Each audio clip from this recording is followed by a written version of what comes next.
All right, let's do our second case studies. This one's going to be a little bit different than the previous case study we did, and probably different from the rest of them we're going to do, only because this case actually didn't work out for the best. But there are really some good points to learn from here regarding social media, how if you're under attack by a cyber stalker as an agency or as a company, some things to think about before you actually go too wild in an investigation and make some wrong turns and wrong decisions. Now, this is a cyber stalking case that happened in Renton, Washington. And basically what happened was a police employee uploaded some cartoons or a cartoon or several cartoons that mocked the department and the co-workers. So that was the gist of what had happened, and it became worldwide attention. Maybe you saw the news at some point, but if not, basically just some cartoons that were uploaded to YouTube, and the department took it as an insult and cyber stalking. So with that, they took the effort to make quite a few warrants, probably a dozen search warrants or so, to find ISP records of the creator. So we're going to go over some things that they did, some things they could have did better, and some things they should probably have not done. Now, the characters in this search warrant or this case study, you had Mr. Fuddlesticks, which is the cartoon character that was created in the YouTube videos. And one of the persons was a police officer at Renton. It could have been more. There's also multiple officers who were claimed victims, and then you had one affiant for the search warrant. So the search warrants, I'm going to go over just one of the many search warrants, is a search warrant for production of records. And that's what these warrants were for. They weren't arrest warrants for an identified person, but they were warrants for Google, YouTube, different ISP service providers on the internet that were used for email and such, for trying to identify who this person was that was uploading these videos. Now, during this investigation, the easy things were found right off the bat. The videos that were posted on YouTube were easy to find, and we'll get into how that actually was very easy to find a little bit later. And also the manner in which the videos were created was easy to find from the videos on YouTube. Extra Normal was actually the website that the cartoons were created on, and then they were subsequently uploaded to YouTube. So here's 8 or 9 videos that were identified that were the parody or the cyber stalking, however you want to look at it. And they were all listed by name, and you see Score. Score is actually the name of a jail that was fairly new at the time, and it's kind of a parody on the jail and the police department. Now you can see that this is where the user accounts and usernames started to be collected. You had YouTube. Mr. Fuddlesticks was the name of the username of the YouTube account. The Extra Normal account, who the hell is Penny, was the username on the Extra Normal account. And then there's another Extra Normal account where the username was Telling the Truth.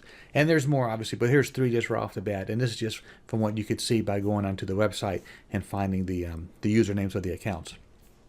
Now, the good thing about, again, collecting usernames and accounts is if you are doing subpoenas or search warrants, the things that you can get from that is IDing, obviously, IP addresses of uploads, of logins, the email addresses of the subscribers, any other data or metadata of the account creation. And that's what Renton Police Department was doing. They were sending off a dozen search warrants to a dozen different ISPs trying to get this information to identify the cartoonist.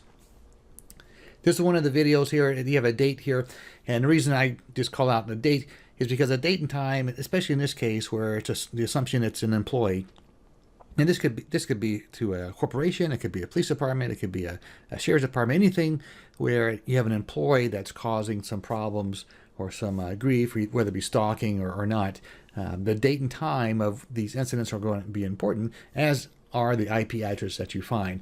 And one way you can do that, you can separate, if all the dates and times, for example, if you have an employee list and you can maybe divide the employees by, well, these were the ones that were working during all the videos being uploaded, and these are the ones who are not working or, on the clock, per se. So you may be able to narrow down who it could have been or not been based on the upload time. But then again, it's not a surefire thing, because if you have multiple people doing this act, you can have the dates and times being on and off duty. The other thing on this particular case were the victims. And the videos, and now we'll link to the videos in this lesson, and you can actually take a look at them and see how they were actually created. No one was actually named in the videos, and the department wasn't named, yet there was victims that came forth because they felt that they were the ones that were being cyberstalked in these videos, because the rumors or the allegations or whatever was being said in the videos, they felt it pertained to them, therefore they were actually being targeted. So again, just a refresher, keep track of the usernames and accounts and the IP addresses as you get them, because later it becomes pretty important in every case. Also in this search warrant, there is the list of the videos again, and finally put the actual dates and times that the videos were uploaded. So keep track of those because you're going to need them. One thing I would say on this is try to keep them in chronological order. You can see they were actually written, in ascending order, I guess, whether it should be, or descending rather, should be in order chronologically. It makes it just easy to read when you're putting the dates and times in order. And then when we talk about harassment, in this case, there's probable cause, obviously, but some things, if you can't really state, yes, this is for sure, I believe, probably true, just be careful when you're writing it in an affidavit. For example, this one here that says the video references the King County Jail, and I don't believe it actually said, maybe it said the King County Jail, but it says the penitentiary, and possibly referring to Penny Bartley. So that's very, very loose when you're writing probable cause for an arrest or probable cause to get subscriber information, when you say that the word penitentiary must refer to this person, Penny Bartley, just because penny and penny is common. And that's just one of the things in this case where the loose ends were really loose, trying to tie to each other. There's also a lot of other warrants, obviously. This is an email, and we'll get into emails, why I have a copy of the email in this for you as well, is you have an internet service provider, GoAnimate, and this was a service where you can create videos, and someone had found that there were similar videos on this GoAnimate website, and in this email they're saying it's definitely linked to the videos, but there's really nothing to link the GoAnimate videos with the YouTube videos other than probably a similar type of cartoon. So I'd be careful in saying definitely linked, because even understand, how do you say it's definitely linked, other than saying, well, they look the same or they talked about the same thing, but they may not be linked by anything else, may not be linked by usernames or IP addresses or anything. So this is just a tip on, be careful when you're saying you're linking something together if you don't have some solid evidence other than saying, I think it looks the same, so therefore it must be the same, they're linked together. Here's another email. Spoofed emails were identified, anonymous emails were identified. There were subpoenas and warrants sent off to each provider to try to get information, but obviously some of them came back with nothing because the information wasn't logged or kept. This is one of the email providers, the anonymous email providers that was used, Mint Email, and this simply creates a temporary email address that you can use, as a fake email for registering on a website, for example. And you can check the email and you can respond to it, confirm the valid email, and then the email is going to be gone after you log out or close the page, or however that works. But there's no logs kept, and that's one of the emails that was used in this case.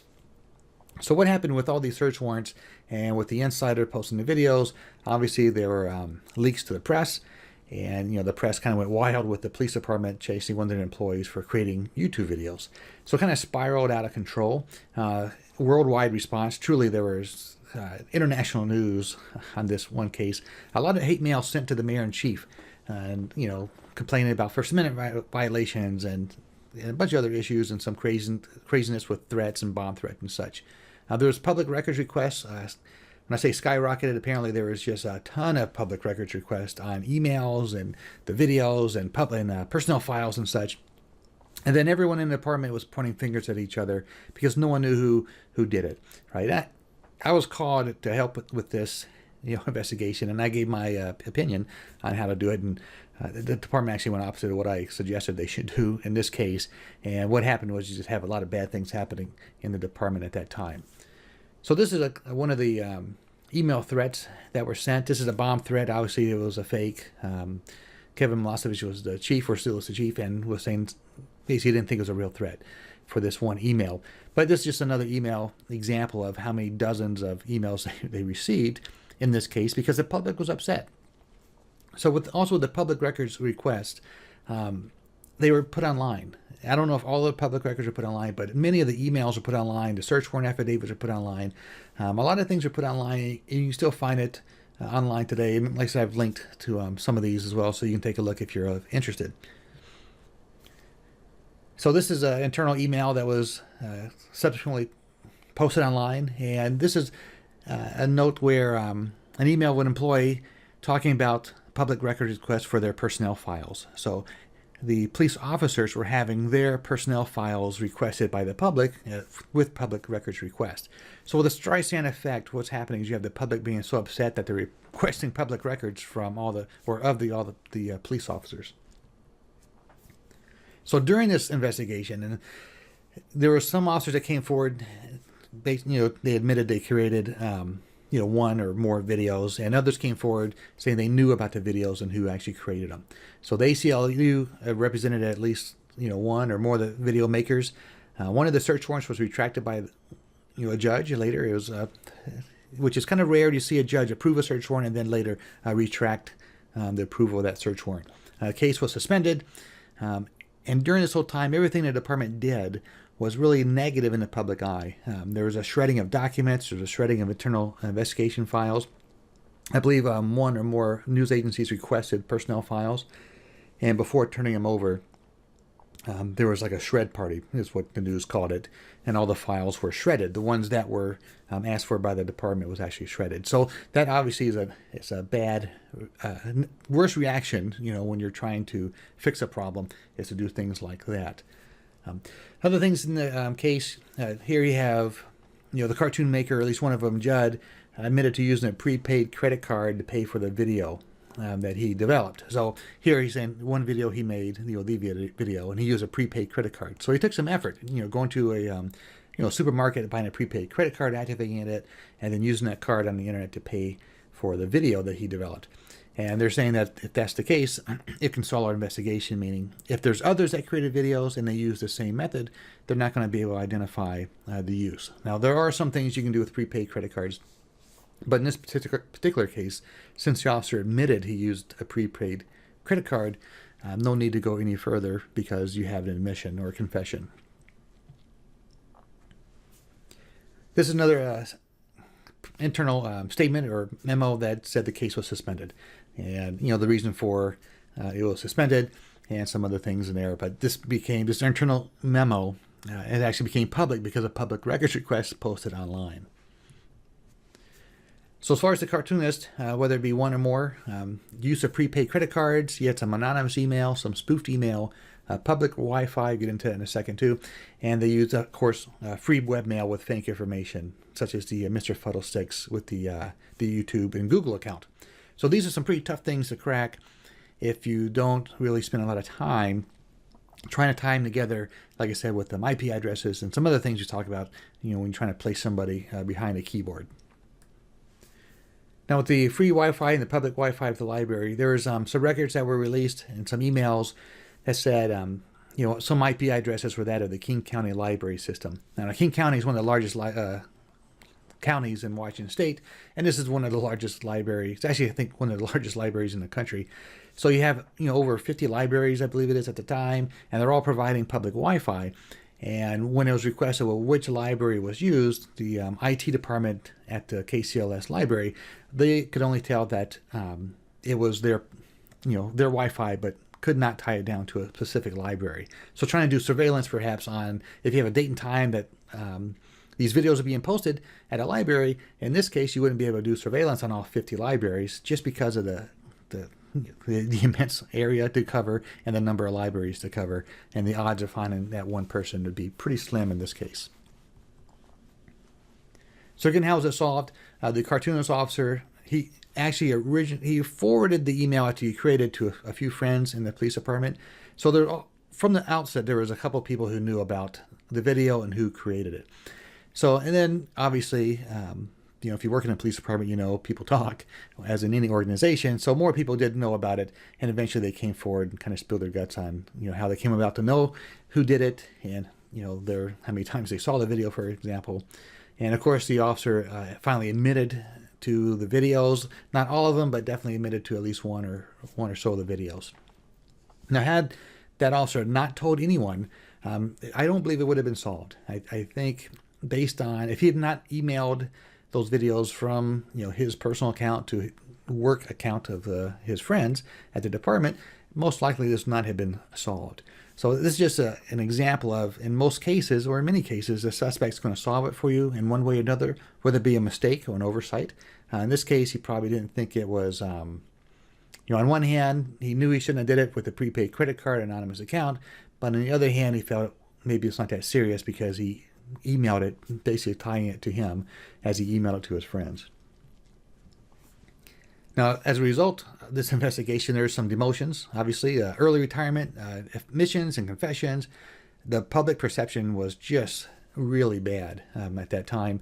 Morale was, as you can imagine, pretty tough. Don't know if all the cartoonists were eventually identified because the case was suspended. And the methods that were used were pretty much dead ends, like I talked about the Mint email. I believe there may have been a Tor use in this case as well. And so looking at a lot of dead ends were there. And when you had the case that's suspended, you have the public outcry, you have a judge retracting a warrant. You're not, it's pretty much not going to go much further trying to find out who actually created and uploaded these videos. So some tips in this type of case, and this has happened before. This is not the first department. I think New York Police Department, had the same kind of incident. Some Canadian departments I found online had the same kind of thing that happened to them as well. So in this case, there are a few things that you might want to consider and avoid. In one instance, a prosecutor declined approval of one of the affidavits. So rather than gather more probable cause for the affidavit and work on it and beef it up a little bit more, the officer just went to a different prosecutor at least one time or more, potentially, to find a prosecutor to approve the warrant for a judge. So when you go and judge a prosecutor shopping, it doesn't look good, number one, and I wouldn't suggest doing it at all because particularly it's not good, morally it's not good. If a judge or prosecutor doesn't approve of what you've done and just says some things you need to do to get it approved, then just do that. And the public side, it really doesn't look good that you're shopping around trying to find probable cause or someone just to assign your search warrant so you can go forth and invade someone's privacy with a search warrant that was based on a judge or prosecutor shopping. So just don't do that one. It doesn't look good. Some points of this case study is if it's a high profile case, and this actually was a high profile case for this department, it's probably the most high profile case in regards to public knowledge that department's ever had in its history, mainly because of the internet. Everything went viral on the internet. News agencies were reporting it, and it was almost a daily news cycle. Stay organized, keep the events in order. This case had a lot of uploads, a lot of user accounts, different IP addresses, emails and such, so stay organized with that. It helps the warrant look better, the affidavit look better when you have some organization of things that happen in order. Okay, interviews do work when technology fails. When I say technology fails, meaning when you have a dead end with a dead drop of an email or something that comes back to a Tor exit node or something like the library Wi-Fi IP address. If this is an internal matter, interviewing your employees is probably going to be more helpful than technology. In this case, some employees did come forth, and then it kind of unraveled from there. Now, if you have the Streisand effect, and that Streisand effect just means when you try to minimize an incident, the internet is just going to make it more so popularized, right? So when you're trying to minimize an incident, just consider the Streisand effect. And there are some things you can do to, counter the Streisand effect or counter, the public outcry of what you're doing. Some, of course, the usernames and accounts tie them together. Otherwise, they're all going to be separate. And I talked about the GoAnimate account versus the Extranomar account. Both of those were video creation services online. And in the one email, you saw that it says they're definitely tied together. But there actually is no other information that I saw in any of the affidavits or emails or any documents that actually show them tied together, other than perhaps the videos were similar in creation. Process of elimination, if this is an internal matter, whether it's your company or you're helping an internal matter, look at the time stamps of everything, and you need to compare that with who had access to either those IP address locations or were they working at that time.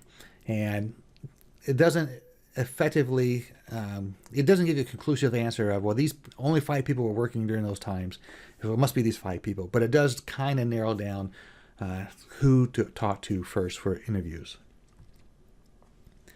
So that's the really quick thing on the Mr. Photo Sticks story. And as far as the Streisand effect, my only pointers I want to give is when you have, especially if you're a public agency, public perception is going to be really important on how you carry up forward your business and respect for the agency. So when you have an internal incident like this, if it does become a public outcry because you have the internet and you worry about the Streisand effect, most likely it's going to be a good idea to get some professional help with a social media expert or someone who can deal with this better than denying it and trying to hide it and deny it and hide it and deny it. Now, there's been recent cases, or not cases, but incidents such as airlines, pulling people off the plane, whether it be the manner they pull the people off the plane or the perception of how they, physically remove people from the plane. Well, the public's going to be pretty upset at that, obviously, because it looks barbaric, and some of them did look very barbaric. But if you look at some of the responses of the CEOs of these airlines, for example, there's one airline who totally stood by what had happened. And that did not work out very well, versus another airline who said, we're going to review our standards, we apologize for what happened, and so forth. So 2 different responses to similar situations is going to result in 2 very different public perceptions. So just keep that in mind. No matter how much in the right you are, there are ways that you can respond publicly to incidents such as this where you can minimize that Streisand effect. So anyway, that's the Mr. Photo Sticks case review. It's not much for technical, but more along the lines of these things are happening more often than not just because of the internet, and just be careful in how you respond.